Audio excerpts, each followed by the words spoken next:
Don't complain about yesterday. Make a better tomorrow by making the most of the today. Future और कुछ भी नहीं, future उन चीज़ों का रिजल्ट है जो कि हम आज करते हैं। अगर आप अपने फ्यूचर को बेहतर करना चाहते हैं तो पहले आप अपने आज को बेहतर कीजिए। वेलकम टू माय बुक लो channel. My name is Vikas Shrivastava. आज हम लोग एनसीईआरटी क्लास 11 की बुक से चैप्टर नेचुरल वेजिटेशन स्टार्ट करने जा रहे हैं। इस चैप्टर को स्टार्ट करने से पहले आइए हम देख लेते हैं कि किन किन टॉपिक्स पर हम यहाँ पे डिस्कशन करें। Types of forest, tropical evergreen and semi evergreen forest, tropical deciduous forest, tropical thorn forest, montane forest, littoral and swamp forest, forest cover in India, forest conservation, soil forestry, farm forestry, wild life conservation in India, biosphere reserves, Nilgiri, Nanda Devi, Sundarban, gulf of Mannar. इन सभी के बारे में हम इस chapter में discussion करेंगे। Natural vegetation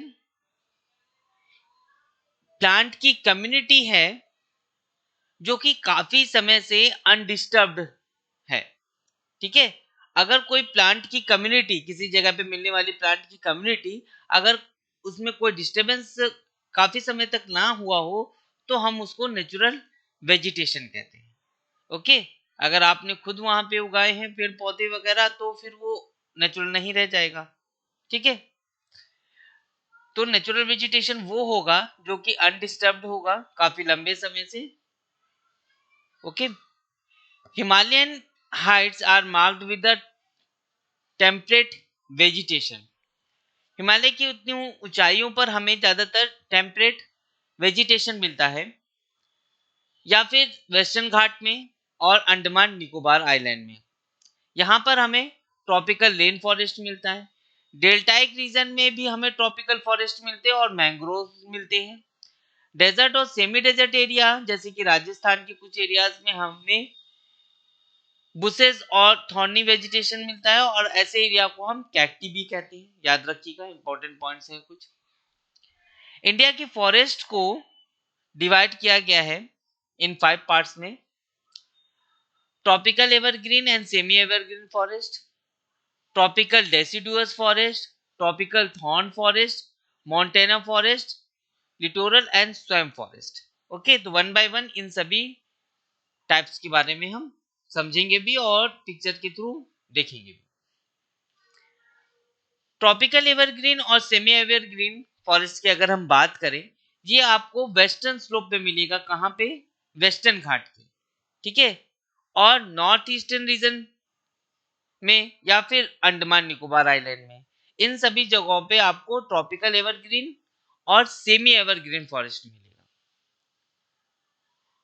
ज्यादातर इस तरीके के पेड़ हमें उन जगहों पे मिलते हैं जहां पे वार्म और ह्यूमिड एरियाज होते हैं। ठीक है, और साल भर प्रेसिपिटेशन मींस रेनफॉल 200 सेंटीमीटर के आसपास होती है,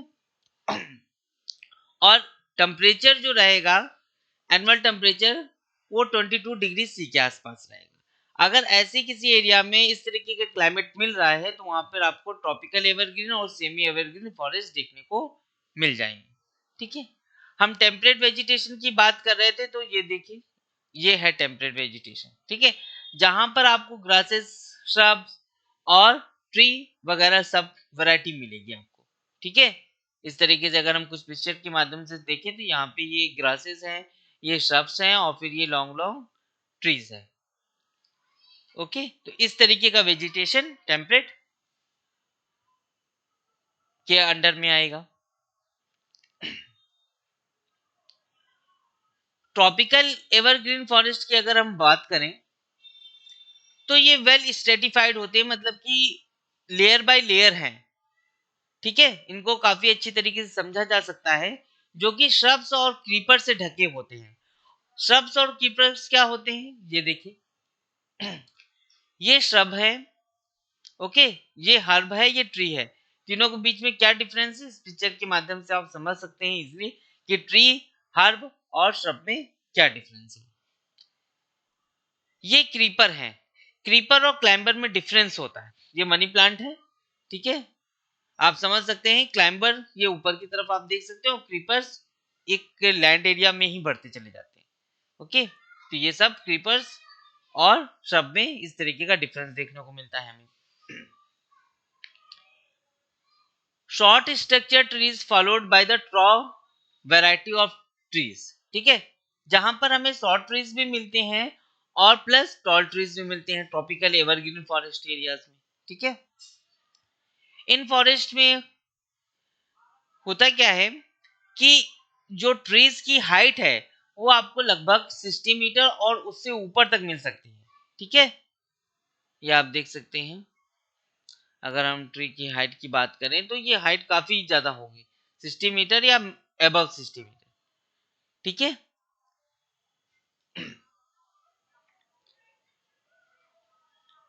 as this forest appear green, ये हमें पूरे साल भर ग्रीन दिखाई देते हैं, क्योंकि यहाँ पे जो सेट्स होते हैं या फिर आप ये कहें कि जो पत्तियां झड़ती हैं आमतौर पर पेड़ पौधों की, वो यहाँ पे ऐसा देखने को नहीं मिलेगा आपको। लगभग साल भर ही पेड़ पौधे हरे भरे बने रहेंगे, तो इसी वजह से इसको एवरग्रीन कहते हैं। ठीक है, यहाँ पे किस तरीके के पेड़ पौधे आपको मिलेंगे ज्यादा? रोजवुड, महोगनी, एनी और एबोनी। यहाँ पर हम पिक्चर के माध्यम से समझ सकते हैं। ये देखिए, बोनी, महोगनी, रोजवुड और रबर, ये सब इसके अंडर में आएंगे। ठीक है, ये आप देख लीजिए, अगर आपको महोगनी देखिए कितना डिफरेंस है बोनी, रोजवुड और रबर प्लांट्स में। यहाँ पे देखिए रबर कलेक्शन हो रहा है। ठीक है, ये इसकी स्किन को काट के जो लिक्विड मटेरियल है उसका कलेक्शन किया जा रहा है। ठीक है, और ये देखिए महोगनी, आप देख सकते हैं ये महोगनी का पेड़ है और ये रोजवुड है। रोजवुड ये देखिए अंडर, ये आप देख रहे हैं किस तरीके की वुड मिलेगी। ओके, तो ये रोजवुड के पेड़ हैं। अगर आप, इसी वजह से मैंने रियल पिक्चर्स ऐड करी हैं, जिससे कि आप रियल लाइफ में समझ सके कि कौन से पेड़ रोजवुड के हैं, कौन से महोगनी के। ऐसे एनिमेटेड पिक्चर से हमें इतना डीपली नहीं समझ में आती चीजें। जब हम अपने एटमॉस्फेयर में या अपने आसपास के एरिया में इस तरह के पेड़ पौधे देखते भी हैं, तो हम समझ नहीं पाते, डिफरेंस नहीं कर पाते कि किस कैटेगरी में आते हैं या कौन सा पेड़ है। तो इस वजह से रियल लाइफ एग्जांपल आपको देखना बहुत जरूरी है। ठीक है,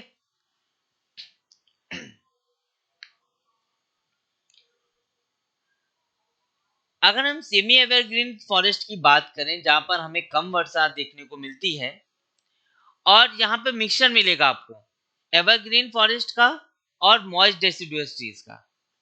ठीक है, यहाँ पे जो सेमी एवरग्रीन फॉरेस्ट है, यहाँ पे आपको दो तरीके के पेड़ मिल सकते हैं, एवरग्रीन भी मिल सकते हैं और मॉइस्ट डेसिडुअस भी मिल सकते हैं। ओके, और इसमें ज्यादातर आपको व्हाइट सेडार, हॉलॉक और कैल भी मिलेंगे। ओके, ये सब वैरायटीज हैं इस तरीके के पेड़ पौधे यहाँ पर आपको मिलेंगे। एक बहुत ही इंटरेस्टिंग चीज यहाँ पे ये बताई गई है कि ब्रिटिशर्स इस बात को बहुत ही अच्छी तरीके जानते थे कि फॉरेस्ट का इंडिया में कितनी वैल्यू है।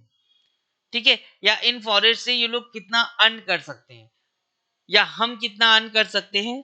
तो उन्होंने इसका काफी अच्छी तरीके से यूटिलाइजेशन किया और खास करके रेल लाइन बिछाने में। ओके, तो इन फॉरेस्ट एरिया का उन्होंने काफी एक्सप्लॉयटेशन किया, काफी पेड़ पौधे काटे इन्होंने, क्योंकि इनको रेल लाइन बिछानी थी और बाकी कंस्ट्रक्शन के काम में इनको यूज लाना था।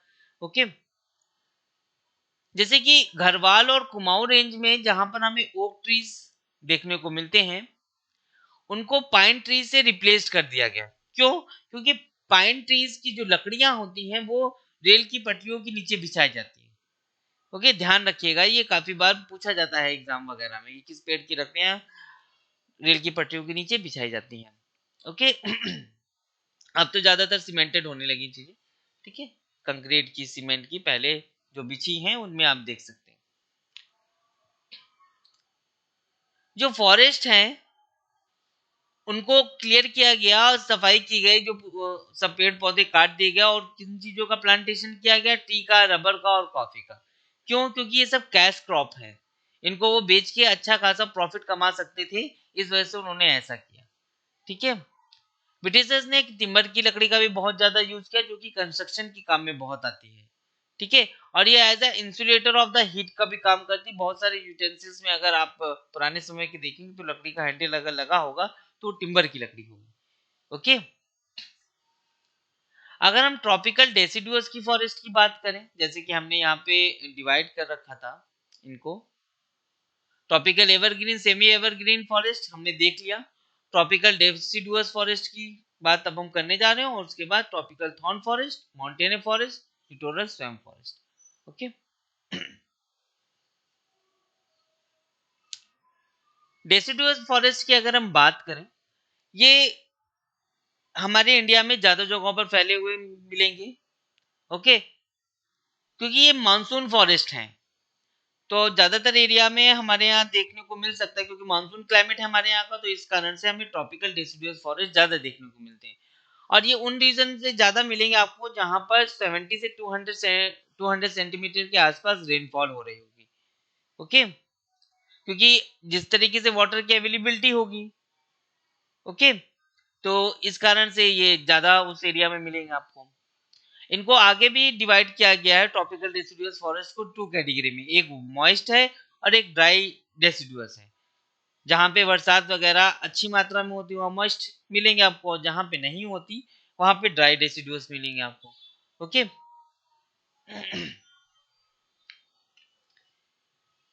मॉइस्ट डेसिडुअस फॉरेस्ट जहाँ पे हमें रिकॉर्ड रेनफॉल देखने को मिलती है लगभग 100 से 200 सेंटीमीटर के आसपास। ओके, ये फॉरेस्ट आपको मिलेंगे नॉर्थ ईस्टर्न स्टेट में, ठीक है, हिमालय के फुटहिल के आसपास, ईस्टर्न स्लोप की तरफ और वेस्टर्न घाट पे, और उड़ीसा की जगहों पे। ठीक है, यहाँ पे आपको मॉइस्ट डेसिडुअस फॉरेस्ट मिल जाएंगे। इनमें वैरायटी क्या क्या मिलेगी? टीक मिलेगा, साल मिलेगा, शीशम मिलेगा, होर्रा मिलेगा, महुआ मिलेगा, आंवला मिलेगा, से मल मिलेगा, कुसुम मिलेगा, और सैंडलवुड मिलेगा। ये सब वैरायटीज हैं जो इसके अंडर में आएंगी मॉइस्ट डेसिडुअस फॉरेस्ट के अंडर में। ठीक है, ये महुआ वगैरह आंवला तो आप लोग बहुत अच्छी तरीके जानते होंगे। ठीक है, अगर हम ड्राई डेसिडुअस फॉरेस्ट की बात करें, तो ये उन रीजन्स में मिलेगा जहां पे 70 से 100 सेंटीमीटर के आसपास बरसात होती है। ठीक है, ये ज्यादातर पेनिसुलर एरिया में आएंगे। ठीक है, और उत्तर प्रदेश और बिहार के प्लेन एरिया में। ठीक है, क्योंकि बीच का पेनिसुलर एरिया जो सेंट्रल का एरिया है, यहाँ पे उतनी अधिक बरसात नहीं होती, 70 से 100 के आसपास मिलेगी, तो यहाँ पे आपको इस तरीके के पेड़ मिल जाए। अगर हम हायर रेनफॉल रीजन्स की बात करें पेनिसुलर प्लेटू में, ठीक है, या नॉर्दर्न इंडियन प्लेन में, तो तेंदू, पलास, अमलतास, बेल, खैर, एक्सेलवुड, ये सब आपको मिल जाएंगे जहां पे थोड़ी सी ज्यादा रेनफॉल होती है। ठीक है, अगर हम ट्रॉपिकल थॉर्न फॉरेस्ट की बात करें, जहां पर रेनफॉल लेस देन 50 सेंटीमीटर होता है, वहां पे थॉर्न फॉरेस्ट मिल जाएंगे आपको। ठीक है, और ज्यादातर इसमें ग्रासेस और श्रब्स होंगे, मैंने आपको दिखा चुका हूं कि श्रब्स वगैरह ये हैं श्रब्स। ओके, ध्यान रखिएगा, श्रब्स, हर्ब और ट्री में डिफरेंस होता है, ये आप विजुअली भी देख सकते हैं। ठीक है,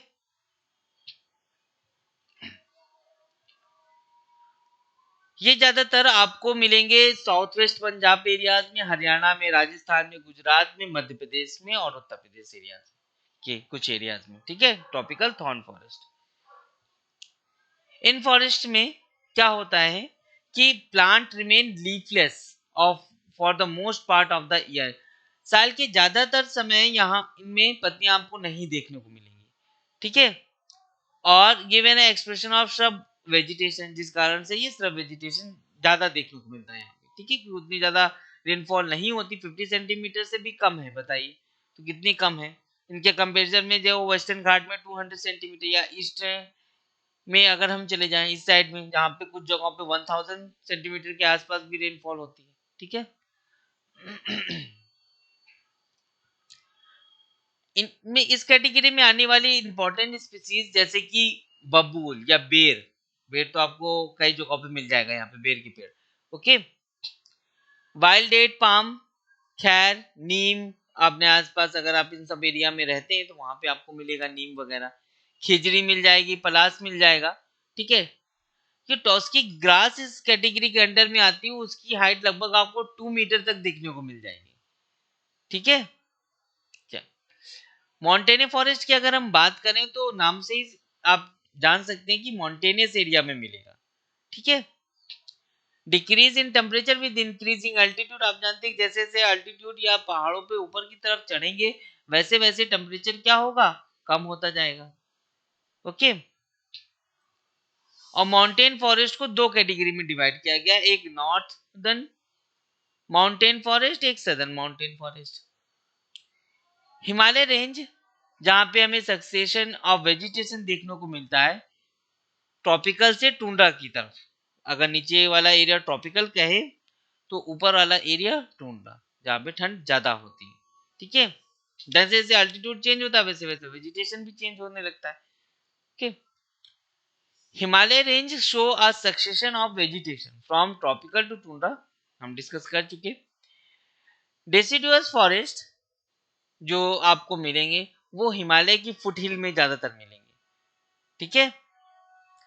अगर हम हायर हिल रेंज की बात करें ऑफ नॉर्थ ईस्टर्न इंडिया, जैसे कि वेस्ट बंगाल, उत्तरांचल, ओके, यहाँ पे एवरग्रीन और ब्रॉड लीफ वाले ट्री आपको देखने को मिलेंगे, बड़ी बड़ी पत्तियों के, और साल भर पत्तियां उन पौधों में रहेंगी, पेड़ों में रहेंगी। और इनके एग्जांपल जैसे ओक हो गया, चेस्टनट हो गया, ये ज्यादातर आपको यहाँ पे मिलेंगे। ओके। अगर हम हाइट की बात कर रहे हैं तो 1500 से 1700 मीटर की हाइट तक आपको पाइन फॉरेस्ट, ठीक है, इस जोन में आपको पाइन फॉरेस्ट मिलेंगे जिसमें आपको चेर पाइन वगैरह के पेड़ देखने को मिलेंगे। ठीक है, जो कि एक बहुत ही कॉमर्शियल ट्री है, यूजफुल है और कॉमर्शियल पर्पज में काफी यूज होता है। ठीक। यहाँ पे आपको देवदार के भी पेड़ देखने को मिल जाएंगे जिनकी वैल्यू बहुत ज्यादा है। ठीक है, एंडेमिक स्पीसीज में भी आती हैं ये सब, मगर तब भी उसके बावजूद भी इनका इनलीगल ट्रेड होता है। ज्यादातर आपको वेस्टर्न पार्ट में मिल जाएंगे, हिमालय के वेस्टर्न पार्ट रीजन में। देवदार का ज्यादातर यूज हम कंस्ट्रक्शन एक्टिविटीज में करते हैं। ठीक है, अगर स्लेब वगैरह डालनी है तो, और कुछ और कंस्ट्रक्शन वर्क में ज्यादातर हम देवदार के पेड़ों से निकली हुई लकड़ी का यूज करते हैं, जैसे कि चिनार और वॉलनट हो गया। ठीक है, जिसने आज तक कश्मीर हैंडीक्राफ्ट को बचा कर रखा है, तो उसमें यहाँ ये चिनार और वॉलनट जैसे पेड़ों की लकड़ियां काफी यूज में आती हैं। ठीक है, ब्लू पाइन और स्प्रूस की बात करें तो ये आपको मिलेगा 2225 से 3048 मीटर की हाइट तक। Okay. Now silver fir, junipers, pines, birch and rhododendrons, ये सब आपको मिलेंगे 3000 से 4000 मीटर की हाइट तक।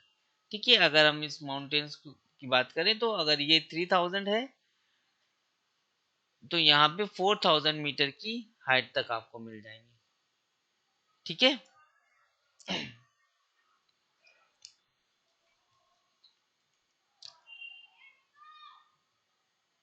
ये यहाँ पे आपको पॉस्चर भी बहुत ज्यादा मिल जाएगा। पॉस्चर का मतलब चारे के रूप में यूज होने वाला, पेड़ पौधों से निकला पौधे की पत्तियां वगैरह ये सब।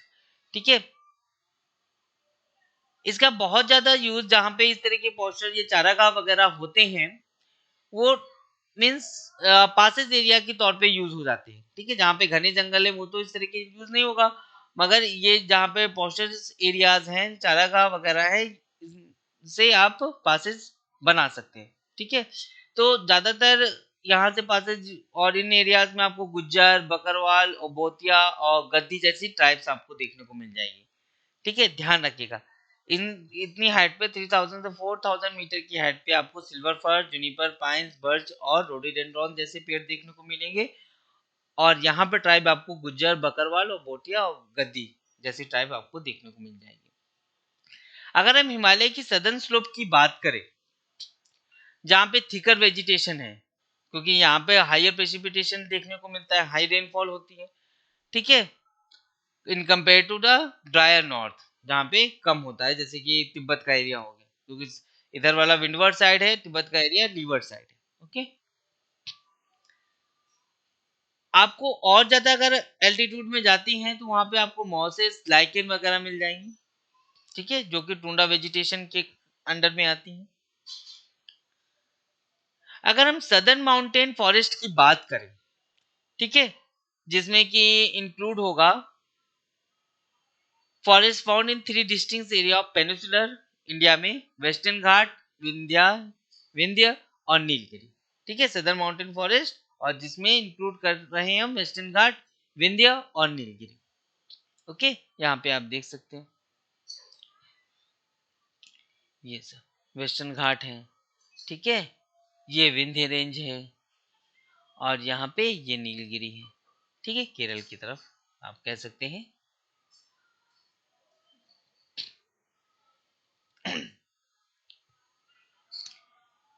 1500 metre above the sea level. ठीक है, इतनी ऊंचाई, अगर सी लेवल से मेजर करें हाइट, तो इतनी ऊंचाई पे आपको टेम्परेट वेजिटेशन देखने को मिलेगा। ठीक है, और इससे नीचे आपको सब ट्रॉपिकल देखने को मिलेगा। ठीक है, वेस्टर्न घाट में अगर ज्यादा हाइट पे जाते हैं तो आपको टेम्परेट, उससे नीचे सब ट्रॉपिकल, जो कि ज्यादातर केरल, तमिलनाडु, कर्नाटक के एरिया में आता है। ये ध्यान रखिएगा, पिक्चर वाइज आपको मैं दिखा दूंगा। ठीक है, टेम्परेट फॉरेस्ट जिनको हम सोलास भी कहते हैं नीलगिरी में, अन्नामलाई और पलेनी हिल्स, यहाँ पे आप देख सकते हैं। ठीक है, ये नीलगिरी है। ओके, यहीं पे अन्नामलाई है। ओके, इसी जगह पे ये अनाईमुदी है। ठीक है, चल, तो इन सब एरियाज में जो टेम्परेट फॉरेस्ट आते हैं उनको हम सोलास कहते हैं। कुछ और ट्रीज की अगर हम बात करें इस फॉरेस्ट में, जो कि इकोनॉमिकली बहुत ही जरूर मीन्स महत्वपूर्ण है, अपना महत्व रखते हैं, मग्नोलिया, ठीक है, लॉरेल और सिंकोना और वेटर, ये सब भी अपना काफी अच्छा इंपॉर्टेंस रखते हैं इकोनॉमिक प्रोस्पेक्ट्स के में अगर देखा जाए तो। ठीक है, काफी जगहों पे इनकी पेड़ों की लकड़ियों का यूज किया जाता है। इस तरीके के फॉरेस्ट आपको और कहाँ मिल जाएंगे, सतपुरा रेंज और मैकाल रेंज में। ठीक है, यहाँ पे आप देख सकते हैं सतपुरा रेंज वगैरह दी गई होगी, ये है। ठीक है, ये सतपुरा रेंज वगैरह यहाँ पे दिखाई गई। ठीक, तो इन सब जगहों पे मिल जाएंगे आपको इस तरीके के पेड़। अगर हम लिटोरल और स्वयं फॉरेस्ट की बात करें, दलदली, ठीक है, जहां पे दलदली ज्यादातर एरिया होगा, इंडिया इस तरीके के फॉरेस्ट में काफी रिच है। ठीक है, इस कारण से यहाँ पे वेटलैंड हैबिटेट्स भी ज्यादा है, और लगभग वर्ल्ड की अगर हम मींस कंपेयर करें तो 70% of this comprise area under the paddy cultivation. तो पैडी कल्टीवेशन जो होता है जिस एरिया में, उसमें से का 70% एरिया ऐसी जगहों का होता है, स्वयं फॉरेस्ट या लिटोरल का। ठीक है, जहाँ पे पैडी कल्टीवेशन होता है। अगर हम टू साइड्स की बात करें, जैसे कि चिल्का लेक और केवलादेव नेशनल पार्क, जो कि भरतपुर में है, are protected as a waterfowl habitat. ठीक है, जिसको मींस ये सब वेटलैंड्स हैं जिनको हम रामसर कन्वेंशन, या आप ये कहें कि convention of wetland of international importance के अंडर में इनको संरक्षित किया जाता है। ठीक है, क्योंकि इस तरीके के वेटलैंड वगैरह ये इको को काफी बनाए रखते हैं, इनका बहुत बड़ा रोल होता है। ठीक है,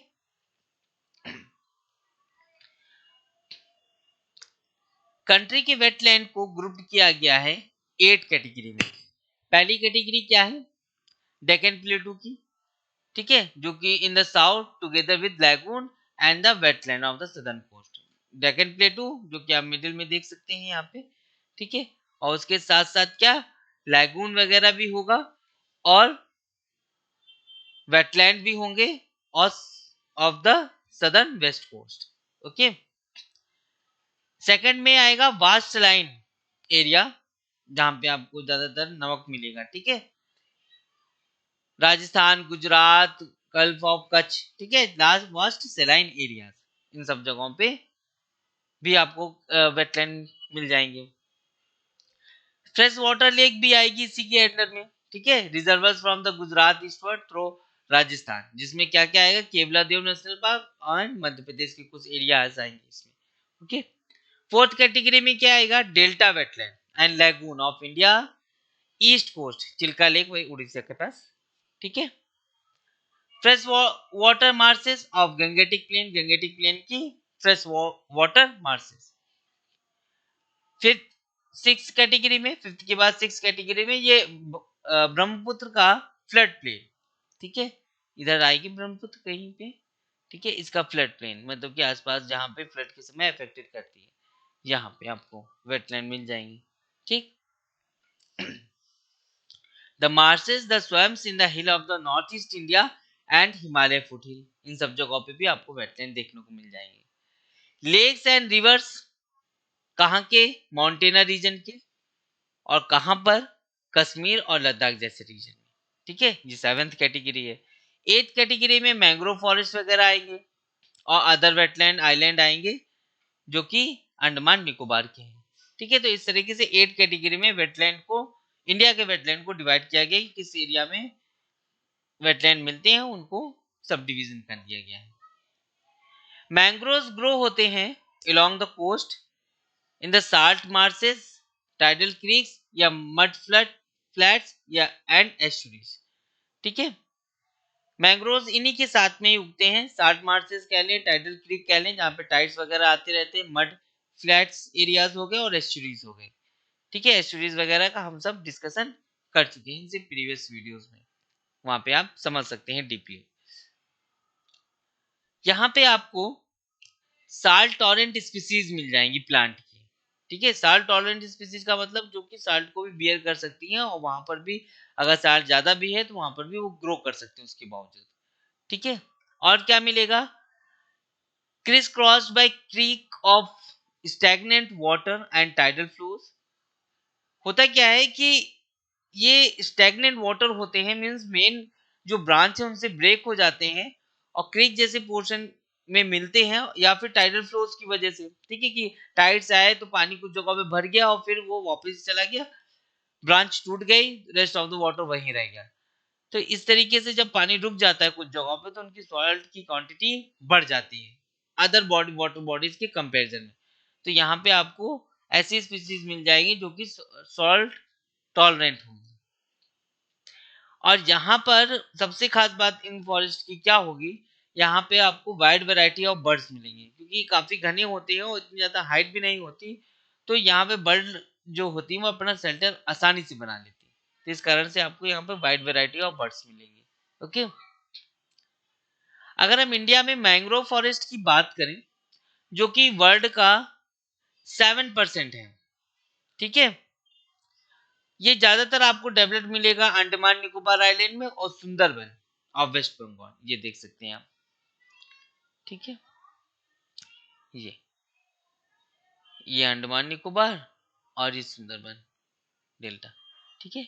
यहाँ पे आपको ज्यादातर ये मिल जाएंगे, सुंदरबन ऑफ वेस्ट बंगाल, ठीक है। आगे देख लेते हैं। अगर हम इंडिया में फॉरेस्ट कवर की बात करें कि कितना फॉरेस्ट कवर है टोटल, ठीक है, ध्यान रखिएगा कुछ यहाँ पे ऐसे पॉइंट्स आएंगे जहां पर आप कंफ्यूज अभी तक थे और यहाँ पर क्लियर हो जाएंगे, तो कुछ ध्यान रखिएगा क्लास के दौरान। टोटल फॉरेस्ट कवर कितना है, 21.67%, किसका, टोटल जियोग्राफिकल एरिया का, ठीक है, कंट्री में ये 21.67% है। जबकि टोटल फॉरेस्ट और ट्री कवर कितना है, 24.56%। अक्सर हम लोग एग्जामिनेशन में इस तरीके के एमसीक्यू पूछे जाते हैं और ज्यादातर लोग गलत कर देते हैं क्योंकि उनमें इनके बीच में डिफरेंस नहीं मालूम होता। टोटल फॉरेस्ट कवर है 21.67% और total forest and plus tree cover कितना है, 24.56% जियोग्राफिकल एरिया किसका, कंट्री का, ठीक है। यहाँ पे ये चीज काफी महत्वपूर्ण है, नोट करने वाली है कि जो फॉरेस्ट एरिया है या एक्चुअल फॉरेस्ट कवर है, दोनों सेम चीजें नहीं है। फॉरेस्ट एरिया अलग चीज है, एक्चुअल फॉरेस्ट कवर अलग चीज है। फॉरेस्ट एरिया में क्या आएगा, वो एरियाज आएंगे जो कि नोटिफाइड किए गए हैं and recorded as forest land, ठीक है, irrespective of existence of the trees, ठीक है।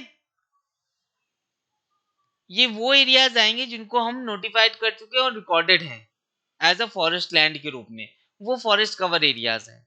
जबकि एक्चुअल फॉरेस्ट कवर में क्या क्या आएगा, इसमें हम कैनोपी भी इंक्लूड करते हैं बाय फॉरेस्ट विद कैनोपी, ठीक है।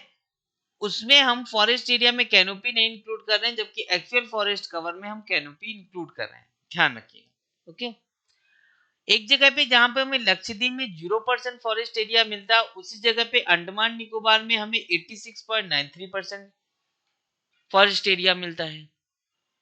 कितना ज्यादा वेरिएशन है। कुछ जगहों पे 10% से भी कम फॉरेस्ट एरिया है, ठीक है। North and north western part की कंट्री में, मीन्स कंट्री के नॉर्थ और नॉर्थ वेस्टर्न पार्ट में, जैसे कि राजस्थान का ले लें, गुजरात, पंजाब, हरियाणा और दिल्ली का पार्ट ले लें, ठीक है। 10 से 20% आपको मिलेगा तमिलनाडु और वेस्ट बंगाल जैसे राज्यों में forest area.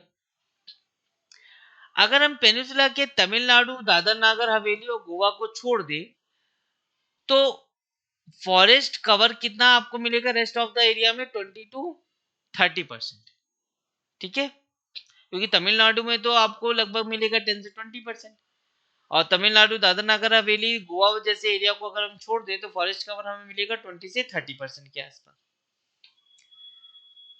North eastern state की अगर हम बात करें, जहां पर 30% से भी ज्यादा आपको फॉरेस्ट एरिया मिलेगा, ठीक है।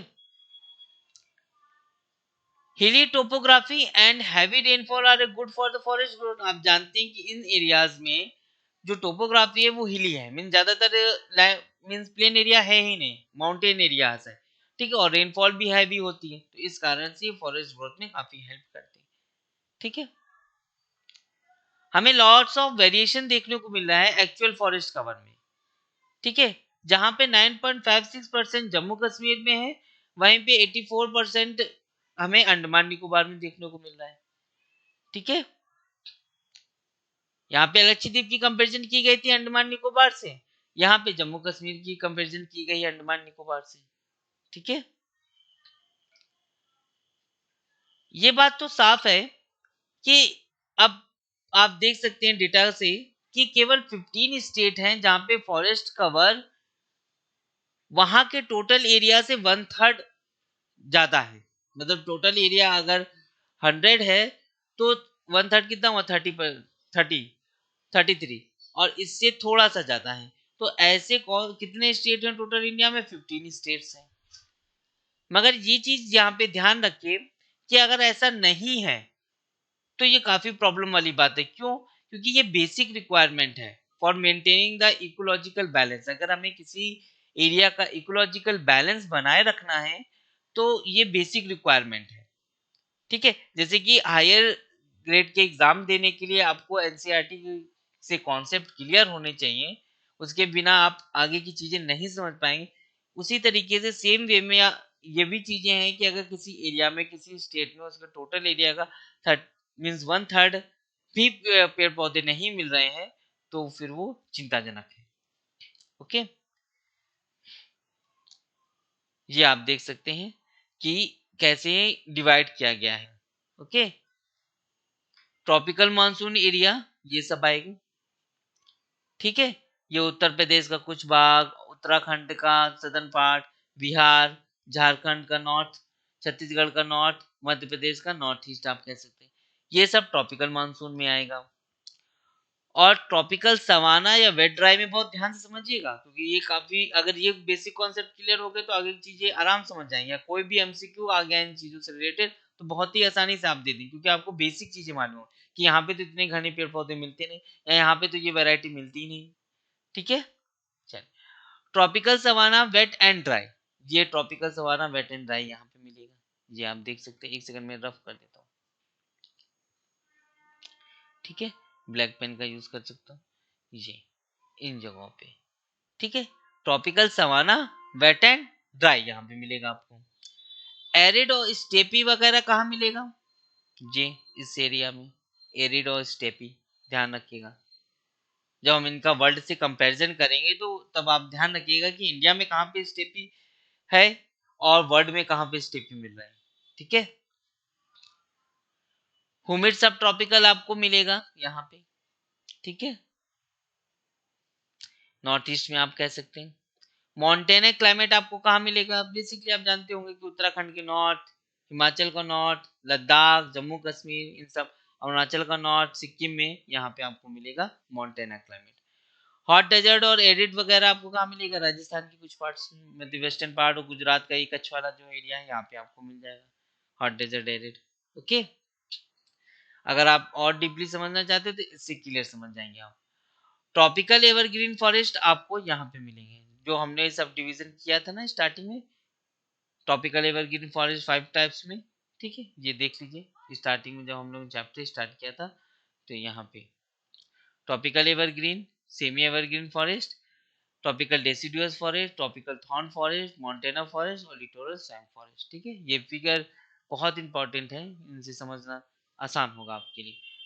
ट्रॉपिकल एवरग्रीन यहाँ पे मिल जाएगा आपको इस एरिया में, तमिलनाडु का।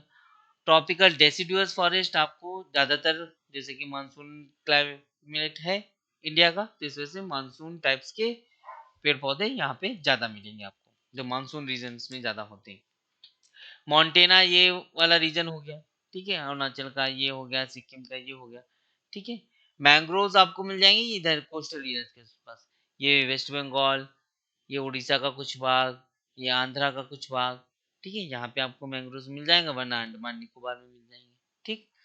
ट्रॉपिकल थॉर्न फॉरेस्ट आपको कहाँ मिलेगा, ये राजस्थान का पार्ट ज़्यादातर, ठीक है, वेस्ट का या सेंट्रल का आप कह लीजिए, और ये गुजरात का और ये कच्छ का रीजन, ठीक है, ये थार डेजर्ट वगैरह ट्रॉपिकल में, और ये मीन्स आप कह सकते हैं महाराष्ट्र का, कर्नाटक का कुछ पार्ट, ठीक है, तेलंगाना और तमिलनाडु, आंध्रा का भी कुछ पार्ट इसमें शायद आ जाएगा, ठीक।